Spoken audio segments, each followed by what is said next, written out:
বান্দা ঘরের ভিতর থেকে বাইরে এসেছে, দরজাটা খুলে দেখলেন একজন মহিলা বসে রয়েছেন। আল্লাহওয়ালা বুজুর্গ বললেন, কে আপনি, কি জন্য এসেছেন? মহিলাটা বলল, হুজুর আপনি কি আমার চিনতে পারেননি? বলে, না, মুখ তো ঢাকা। চিনবে কিভাবে? আর একবার দেখেছে, একবার দেখেছে, আবার তো মুখ ঢাকা। আল্লাহর ওলি আল্লাহর পেয়ারা বান্দার সম্মুখে ওই মহিলাটা শুধু তার মুখের নেকাবটা, পর্দাটা সরিয়ে দিয়েছে, তুলে নিয়েছে। আল্লাহর প্রিয় বান্দা আল্লাহু আকবার বলে জমিনের উপরে চিৎকার মেরে পতিত হলো, পড়ে গেল। ওই জমিনে পড়ে যাবার সঙ্গে সঙ্গে তিনি মারা গেলেন। ইন্না লিল্লাহি ওয়া ইন্না ইলাইহি রাজিউন। ও বাবাজি ভাইজানেরা, কি পরিমাণ আল্লাহর ভয় তার ভিতরে ঢুকেছিল। মহিলাটা গিয়েছে তওবা করবেন। আর যদি পীর সাহেব আমায় বিবি হিসাবে মান্যতা দেয়, তো পীর সাহেব যে কারণে আমার কাছে গিয়েছিলেন সেই চাহিদাটাও পূরণ হবে, আর আমিও সেফ থাকবো, আমিও ভালো থাকবো, এই আশাতে গিয়েছিলেন। কিন্তু বুজুর্গ ব্যক্তি আল্লাহু আকবার বলে চিৎকার করে জমিনে পড়ে গেলেন। আর ওই চিৎকারের সঙ্গে সঙ্গে প্রাণ পাখিটাও বেরিয়ে গেল। ইন্না লিল্লাহি ওয়া ইন্না ইলাইহি রাজিউন। মানুষের ঢল নেমে গেল, বুজুর্গ ব্যক্তির জানাজা হয়ে গেল, মাটি হয়ে গেল। মহিলাটা অধর্ম নিকাতের আশেপাশের লোকজনকে জিজ্ঞাসা করেন যে বুজুর্গ তো মারা গিয়েছেন, এখন বুজুর্গের কোনো ভাই আছে নাকি? তার কাছে গিয়ে আমি একটু তওবা করবো, আর সে আমার যেভাবে পরিচালিত করবেন আমি সেইভাবে পরিচালিত হব। কয়েকজন বললেন, কয়েকজন মহিলাকে ডেকে বললেন, এই বুজুর্গ আল্লাহওয়ালা ব্যক্তির, বুজুর্গ আল্লাহওয়ালা ব্যক্তির আর একটা ভাই রয়েছে, তবে সেই ভাইটা এই বুজুর্গের থেকে আরো আল্লাহওয়ালা, আরো আরো খোদা ভীরু। একটু মহব্বত করে বলুন সুবহানাল্লাহ। কারখানার ফর্মা যদি ভালো হয়, ও ফর্মার ইট ভালো হবার সম্ভাবনা থাকে অধিকাংশ সময়। মাঝে মধ্যে ফর্মা ভালো হবার পরেও দেখবেন ওই ডাম্পারের ভিতরে ইট পোড়ানোর সময়ও দেখবেন ভালো ইট দেওয়ার পরেও ইট বেঁকাচুরো হয়ে যায়, ঝামা হয়ে যায়, আদলা হয়ে যায়, পিকিট হয়, আরো কত নাম রয়েছে আমার ভাই বাবাজিরা। কিন্তু প্রাথমিক অবস্থাতে আমরা ধারণা করি কারখানার ফর্মা যদি ভালো হয়, মালও ভালো হয়, ঠিক না? ভুল কথা বলে হয়তো তাই, কিন্তু পোড়াতে গিয়ে অনেক সময় উল্টো পাল্টা হয়, ওটা পরের বিষয়। তো আপনি আর আপনার বিবি যদি সৎ হন, নেককার আর নেককারিনী হতে পারেন, আপনার সন্তানটাও নেক সন্তান হবে, এটা আশা করা যায়। আপনার ভিতরে যদি আল্লাহর ভয় থাকে, খোদা ভীতি থাকে, তো আপনার বেটা বেটির ভিতরেও খোদার ভয় থাকবে, এটা আশা করা যায়। তবে মাঝে মধ্যে আবার ব্যতিক্রম রয়েছে। হযরত নবী নূহ আলাইহিস সালামের মতো নবী, তাম পৃথিবী জোড়া নবী আল্লাহ যাকে বানিয়েছিলেন, আমাদের নবীর মতো তিনিও ছিলেন বিশ্ব নবী। আমাদের নবী যেমন বিশ্ব নবী, দুনিয়ার সকল মানবের নবী, নূহ নবীও ছিলেন তামাম দুনিয়ার সকল মানুষের নবী। এজন্য নূহ নবীর পিরিয়ডে যে প্লাবন হয়েছিল, ওই প্লাবন তামাম দুনিয়াতে প্লাবন হয়েছিল। অন্যান্য নবীর পিরিয়ডে সেই সমস্ত নবীদেরকে একটা একটা এলাকার, একটা একটা রাজ্য, একটা একটা রাষ্ট্রের দায়িত্ব দেওয়া হয়েছিল।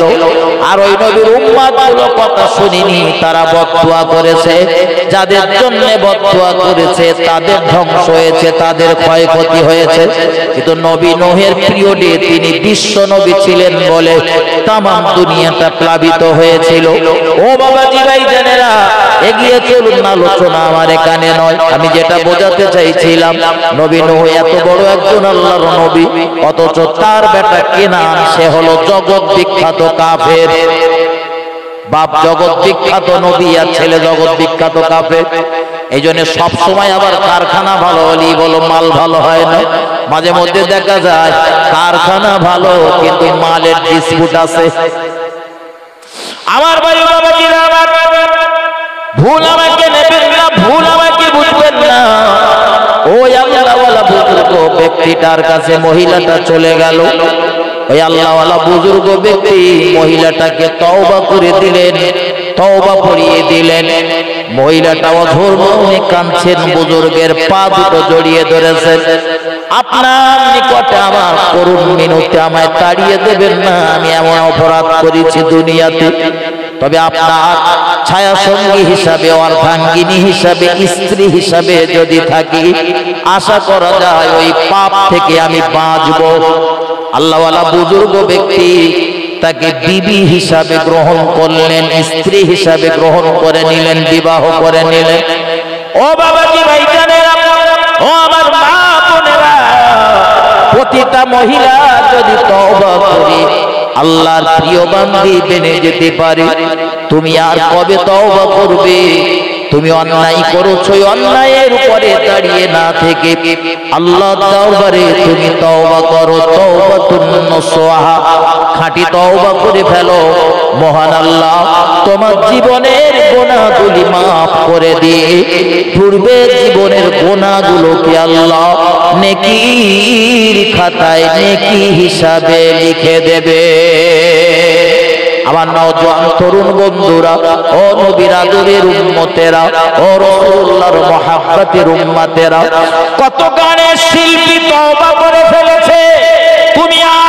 তুমি শিল্পী নও, তুমি সেই শিল্পীদের গানের শ্রোতা। তুমি কবে তওবা করবে? তোমার নবী গান শুনতেন না, গান শুনতে পছন্দ করতেন না। তোমার নবী রাস্তা দিয়ে চলছেন, গানের আওয়াজ শুনতে পেয়ে নবী এই হাতের আঙুল দুটো তুলে কানের গহ্বরের মুখটাতে সেট করে দিয়েছেন, কানের ছিদ্রের মুখ দুটো আটকে দিয়েছেন, যাতে ওই গান বাজনা তোমার নবীর কানের ভিতরে না যায়। ও বন্ধুরে আমার, আর তুমি সেই নবীর আদরের উম্মত হবার পরেও গান পাগল হয়েছো। গান না শুনলে তোমার ঘুম আসে না, গান না শুনলে তোমার মন ভালো থাকে না। তুমি বলো তোমার মন ভালো থাকে না, আমি বলি গান শোনার দরকার নেই। আমার নবীর প্রতি দরুদ পড়তে থাকো। একবার রাসূলের প্রতি দরুদ পড়লে 10টা রহমত বর্ষণ হয়, মহান আল্লাহ 10টা গুনাহ মাফ করে দেন। আর আমার আল্লাহ আপনার নাম আমলে 10টা নেকিও লিখে দেন। একটু মহব্বত করে বলুন সুবহানাল্লাহ, আরো জোরে বলুন সুবহানাল্লাহ। দুনিয়ার জন্য, দুনিয়ার কোন মুসিবতে রয়েছেন, কোন মনের আশা পূরণ হচ্ছে না, ঘন ঘন দরুদ শরীফ পড়ে। দরুদের কি ফজিলাত! প্রতিদিন 100 বারের অধিক দরুদ পড়তে থাকুন। আর প্রতি বৃহস্পতিবার মাগরিবের নামাজের পর থেকে শুক্রবারের মাগরিবের নামাজের আগ পর্যন্ত যত খুশি দরুদ পড়তে থাকুন। 1000, 2000, 5000 বার যত হয় হোক দরুদ পড়তে থাকুন। এই দরুদের ফজিলাত তুমি বলো তোমার মন ভালো থাকে না। আমি আসিবুর তোমার সঙ্গে চ্যালেঞ্জ করে বলছি, বৃহস্পতিবার সন্ধ্যার পর থেকে দরুদ পড়া শুরু করো, আর শুক্রবারের মাগরিবের আগ পর্যন্ত দরুদ পড়তে থাকো। দেখো মহান আল্লাহ তোমার যত রকমের মুসিবত রয়েছে, মুসিবত যেমন দূর করে দেবে। তোমার মনের যে আশাটা দীর্ঘদিন পূরণ হচ্ছে না, মহান আল্লাহ ওই আশাটা খুব সহজেই পূরণ করে দেবেন। একটু মহব্বত করে বলুন সুবহানাল্লাহ। সুতরাং গান শোনা বন্ধ করে তওবা করে নেন। ও তরুণ যুবকেরা, আল্লাহর নবী মুহাম্মদুর রাসূলুল্লাহ সাল্লাল্লাহু আলাইহি ওয়াসাল্লামের একজন প্রিয় সাহাবা, ওই সাহাবাটির নাম হলো হযরত আব্দুল্লাহ ইবনে মাসউদ রাদিয়াল্লাহু তাআলা। এই নামটা শোনা নাম করে, নামটা হাদিস শরীফের রন্ধে রন্ধে রয়েছে। ছেলেদের ভিতরে সবথেকে বেশি হাদিস যিনি বর্ণনা করেছেন তার নাম হলো হযরত আবু হুরায়রা রাদিয়াল্লাহু তাআলা। সম্ভবত দ্বিতীয় নম্বরে হযরত আব্দুল্লাহ ইবনে মাসউদের বর্ণনা রয়েছে। এত হাদিস বর্ণনা করেছেন। আল্লাহর হাবিবের এই সাহাবাটা একদিন রাস্তা দিয়ে চলছে, হেঁটে হেঁটে চলছেন, গায়ে তার লম্বা জামা, মাথায় তার সুন্নতি পাগড়ি, মুখে তার রয়েছে দাড়ি, হাতে রয়েছে তসবিহ দানা, হাতে তিনি হাতে একটা লাঠি নিয়ে চলছেন। তসবিহ দানা বলা ভুল হয়েছে, হাতে একটা লাঠি নিয়ে তিনি টুক টুক টুক টুক করে চলতেছেন। আল্লাহর প্রিয় বান্দা, প্রিয় নবীর প্রিয় সাহাবা চলতে চলতে চলতে চলতে রাস্তার ধারে কুফার বাজারে রাস্তার কিনারাতে একটা জায়গায় একটা গানের মজলিস চলছে, গানের কনসার্ট হচ্ছে, প্রচুর মানুষের সমাগম, শিল্পী স্টেজে উঠে গান গাইছে। এত সুরেলা তার কণ্ঠের ঝনকার, এত সুন্দর তার কণ্ঠের ধ্বনি। আল্লাহর প্রিয় নবীর প্রিয় সাহাবা হযরত আব্দুল্লাহ ইবনে মাসউদ রাদিয়াল্লাহু তাআলা এত বড় সাহাবা হবার পর ওই কণ্ঠের প্রেমে পড়ে পায় পায় পায় পায় পায় পায় ওই গানের কনসার্টের, ওই গানের মজলিসের কর্নারে গিয়ে দাঁড়িয়ে পড়েছেন। বোঝানোর জন্য বলছি, ওই যে 2-3 জন ভাই যেমন দাঁড়িয়ে রয়েছেন শেষ মাথায়, এরকম আল্লাহর প্রিয় বান্দা হযরত আব্দুল্লাহ ইবনে মাসউদ রাদিয়াল্লাহু তাআলা তিনি ওই কর্নারটাতে গিয়ে দাঁড়িয়ে পড়েছেন। আর একদম পিছনে যে শ্রোতা দুটো রয়েছে তাদের গায়ে হাত দিয়েছে, দেখে বললেন না কিছু মনে নেবেন না, এই যে লোকটা গান করছে ছেলেটার নাম কি? এখন যে দুটো লোক, যে দুটো ব্যক্তির গায়ে হাত দিয়েছে ও দুটো ব্যক্তি হযরত আব্দুল্লাহ ইবনে মাসউদকে চেনেন, খুব পরিচিত ব্যক্তি, অনেক অনেক সময় দেখা সাক্ষাৎ হয়, কথাবার্তা হয়। আর এই ধরনের একটা পাপের কাজে যুক্ত হয়ে রয়েছেন, দাঁড়িয়ে রয়েছেন। আব্দুল্লাহ ইবনে মাসউদকে দেখে তারাও লজ্জিত হয়ে গিয়েছেন, ভালো করে কথা বলতে পারছেন না। এটা হওয়া স্বাভাবিক। আমি রজব আলী সাহেবের ছাত্র, আমিনপুর মাদ্রাসাতে 4 বছর হুজুরের কাছে পড়েছি। মানে আমি কোনো পাপের কাজে করছি দাঁড়িয়ে, আর সেই অবস্থাতে যদি রজব আলী সাহেব আমার পিছনে গিয়ে দাঁড়ায় আর আমারই গায়ে যদি হাত দিয়ে কিছু জিজ্ঞাসা করে, আর সে যদি দেখে আমি সিনেমা হল থেকে বার হচ্ছি বা কোনো খারাপ কাজ করে বার হচ্ছি, আমার লজ্জা লাগবে না? লাগবে না? লাগাটা স্বাভাবিক। আমার লজ্জা থাকলে লাগবে, লজ্জা না থাকলে লাগবে। হযরত মাতায় স্কুল কলেজের যারা ছাত্র ছাত্রী রয়েছেন তাদেরকে বলবো, জীবনে যদি বড় হতে চান ওস্তাদদের শ্রদ্ধা করবেন, সম্মান করবেন, তাদের কথাগুলো রাখার চেষ্টা করবেন। দেখবেন তাদের নেক দোয়া আপনার নসিবে লেগে যাবে। আপনার পিতামাতার দোয়া যেমন আপনার জন্য খুব মর্যাদাবান, আপনার পিতামাতার পরেই তো স্থান শিক্ষা গুরু, তাদের সম্মান করবেন। যে ছেলে পুলেগুলো দেখবেন বিরাট শিক্ষিত হয়েছে, কাজ বাজ পায় না, চাকরি বাকরি নেই, ভালো করে ঘেঁটে দেখুন ওরা শিক্ষকের সম্মান দিত না, শিক্ষকের কখনো শিক্ষকের সঙ্গে ভালো ব্যবহার করত না, শিক্ষকের বদদুয়ায় পতিত হয়ে রয়েছে। এজন্য শিক্ষকের সঙ্গে সুন্দর আচরণ করবেন। ভুল আমাকে নেবেন না, আল্লাহর প্রিয় রাসূল হযরত মুহাম্মদুর রাসূলুল্লাহ সাল্লাল্লাহু আলাইহি ওয়াসাল্লামের প্রিয় সাহাবা হযরত আব্দুল্লাহ ইবনে মাসউদ রাদিয়াল্লাহু তাআলা তিনি ওই গানের মজলিসে গিয়ে কর্নারে দাঁড়িয়েছেন। নবী সাহাবা মনে হয় গান শোনার জন্য গিয়েছেন নাকি? ওখানে গিয়েছে কি জন্য? গান শুনবে তাই? আচ্ছা, নবীর সাহাবা গান শুনবে বলে মনে হয়? হ্যাঁ শুনবে, তাহলে উনি গেলেন। আপনি বললেন যে গান শুনবে না, তাহলে নবী সাহাবা ওখানে গেলেন কেন? শয়তানে চালে পড়ে গেছে বলে। এখন ভাই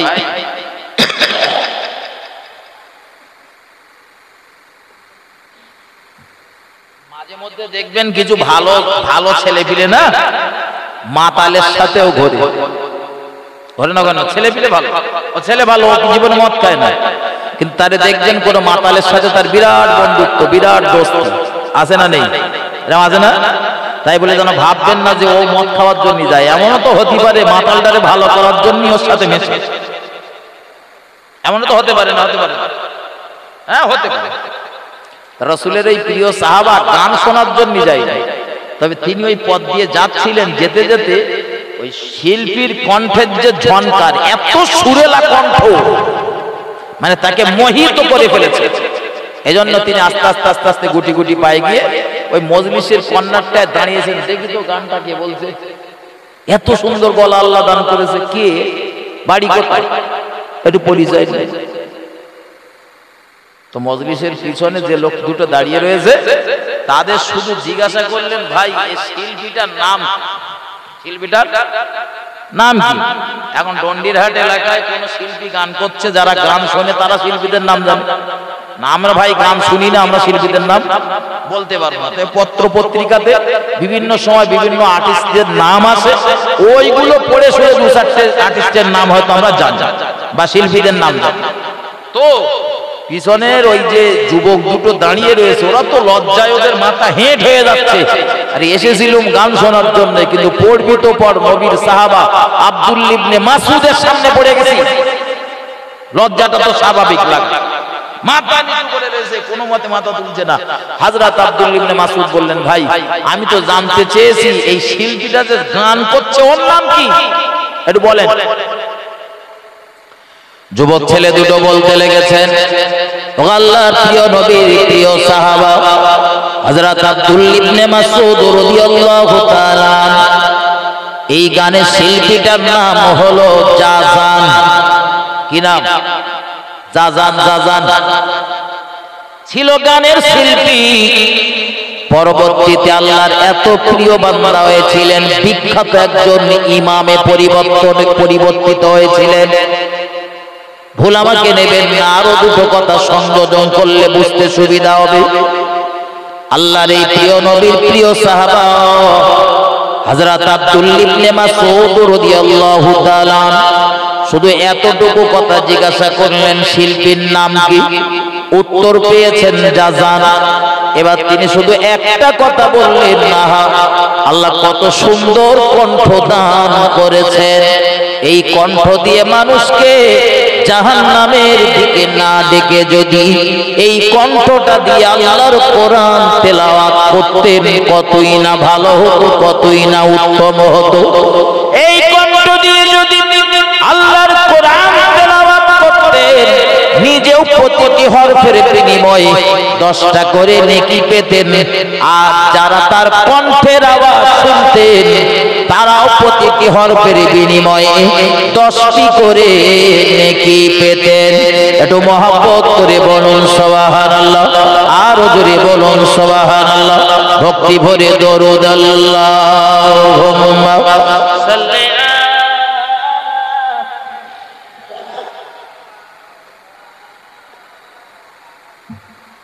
ওয়ালা আলি সাইয়্যিদিনা। ও যার কদম চুমে ধন্য আর সিদরাতে মুনতাহা, মারহাবা মারহাবা বলো, মারহাবা মারহাবা।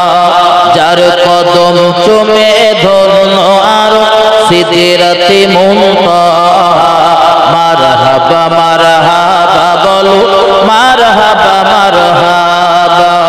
দয়ার নবীর মিরাজ রাতে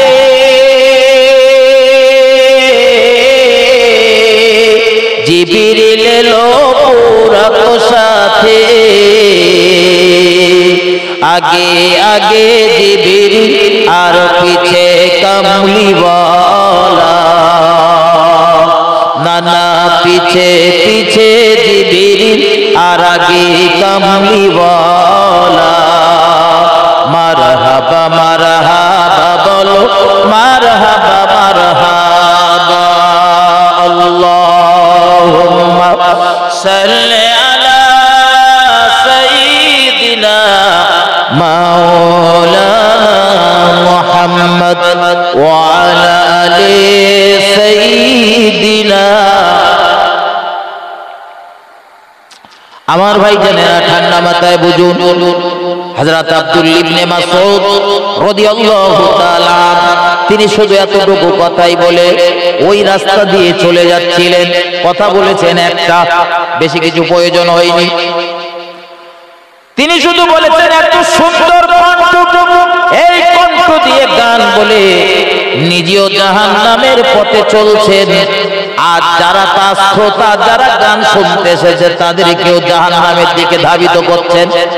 এই কণ্ঠ দিয়ে যদি গান পরিবেশন না করে এই কণ্ঠ দিয়ে যদি কোরআন তেলাওয়াত করতেন কতই না উত্তম হতো, কতই না ভালো হতো। এতটুকু কথা বলে তিনি রাস্তা দিয়ে চলে যাচ্ছিলেন। আর ওই গানের শিল্পী জাজা স্টেজ থেকে এই বিষয়টা লক্ষ্য করেছেন। এটা স্বাভাবিক। দেখবেন দুজন কোন মজলিসে আপনার সম্পর্কে যদি কোনো কথা বলে, খুব গোপনে বললেও খেয়াল করে দেখবেন ওই কথা বলতে গিয়ে দুজনের ভিতরে কেউ না কেউ আপনার দিকে বারবার তাকাবে, তাকাবে, তো আপনার গতিবিধি দেখবে। এখন জাজানের দিকে ফিরে ফিরে কথাটা বলার কারণে জাজান বিষয়টা বুঝতে পেরেছে। যুবক দুটোরে ডাকলেন নিকটে, ওরে যুবক, আমার শ্রোতা তোমরা আমার কাছে এসো।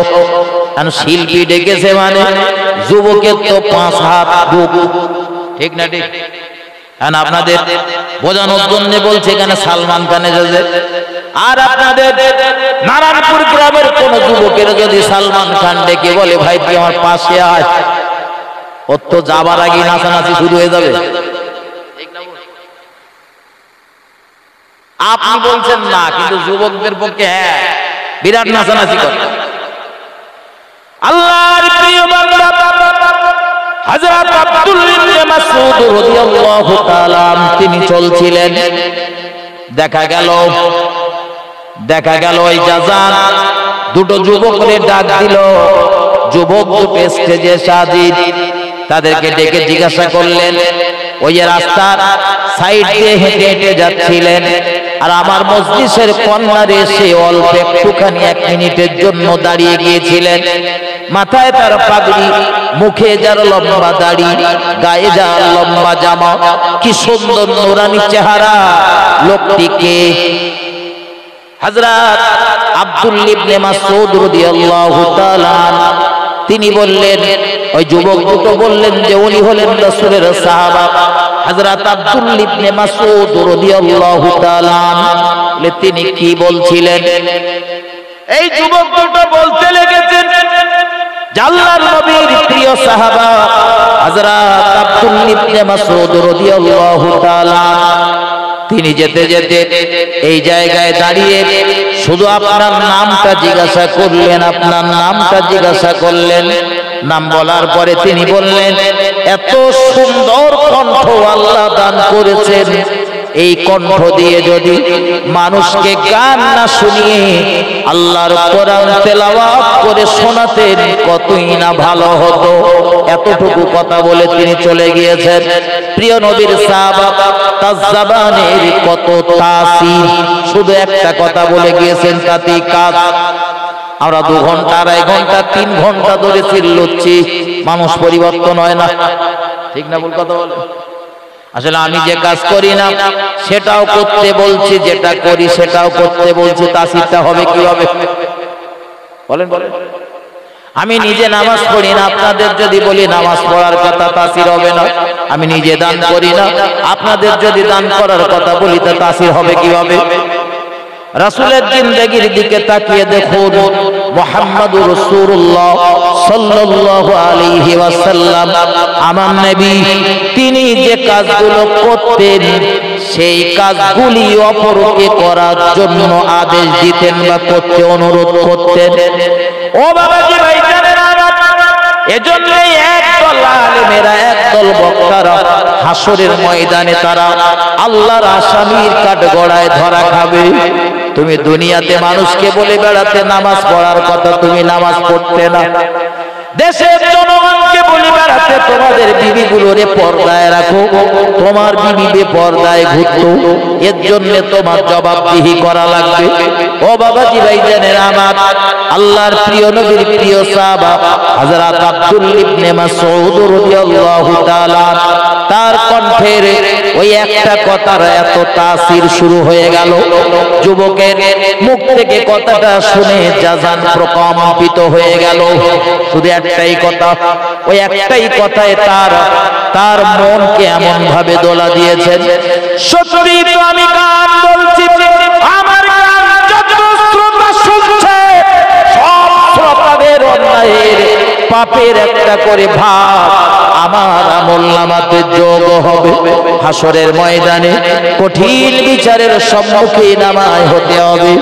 এই চিন্তা ভাবনা করতে করতে যাজান স্টেজের উপরই দাঁড়িয়ে তওবা করে নিলেন রব্বুল আলামিন আল্লাহ, আমি ওয়াদা করলাম, কথা দিলাম, আমি আমার জীবনে কোনোদিন আর গান বলবো না। একটু জোরে বলুন সুবহানাল্লাহ। ও নওজোয়ান তরুণ যুবকেরা, ও কবিরা দূরের উম্মতেরা, গানের শিল্পী তওবা করে সে তো জাহান্নামের আগুন থেকে বেঁচে গেল। তুমি ওই শিল্পীর একজন শ্রোতা, তুমি কবে তওবা করবে? তুমি কবে তওবা করবে? কবে তোমার তওবার সময় হবে? এই যুবক বয়সে তুমি কি কামাই করেছো? যুবক বয়সটা কোন পথে ব্যয় করেছো? এর জন্য তো হাসরের ময়দানে তোমার জিজ্ঞাসা করা হবে। সেদিন তুমি কি জবাব দেবে একবারও কি ভেবে দেখেছো? ও নওজোয়ান তরুণেরা, তওবা করে ফেলুন, আমার রাসূলকে আর কষ্ট দেবেন না। প্রতি সোমবার বৃহস্পতিবারের দিন রাসূলের দরবারে যে আমলনামাটা জমা দেওয়া হয়, দেখানো হয়, আমার নবী আমাদের আমলনামা দেখে যেন কান্নার পরিবর্তে তিনি মিসকে হাসেন। তবে তোমার নসিবটা বুলন্দ হবে, ভালো হবে। আমার ভাই ও বাবাজিরা, আমার ফিরে চলুন। ওই চাচা চোখের পানি ছেড়ে দিয়েছে, স্টেজে দাঁড়িয়ে ঢোল তবলা বাদ্যযন্ত্রগুলো আছড়াতে লেগেছেন। দর্শকেরা মনে করে জাজানের মনে হয় ব্রেন খারাপ হয়ে গেছে। হঠাৎ ডান্স করতে করতে যদি এখন ঢোল তবলা ভাঙা শুরু করে, দর্শক তো ভাববে যে ব্রেনের 12টা বেজে গেছে। ঢোল তবলা ভাঙতে ভাঙতে দৌড় লাগিয়েছেন। সঙ্গী সাথী যারা ছিল তাদের বললেন, আমার জন্য তোমরা আর চিন্তা করো না, আমি আর তোমাদের সঙ্গে গান বাজনা করতে যাব না। তোমরা কি করবে সিদ্ধান্ত নাও, আমি চললাম। নবীর সাহাবা হযরত আব্দুল্লাহ ইবনে মাসউদ রাদিয়াল্লাহু তাআলা তিনি এই পথ দিয়ে যাবার সময় বলে গিয়েছেন, এই কণ্ঠের আওয়াজটা যদি আল্লাহর কোরআন তেলাওয়াতে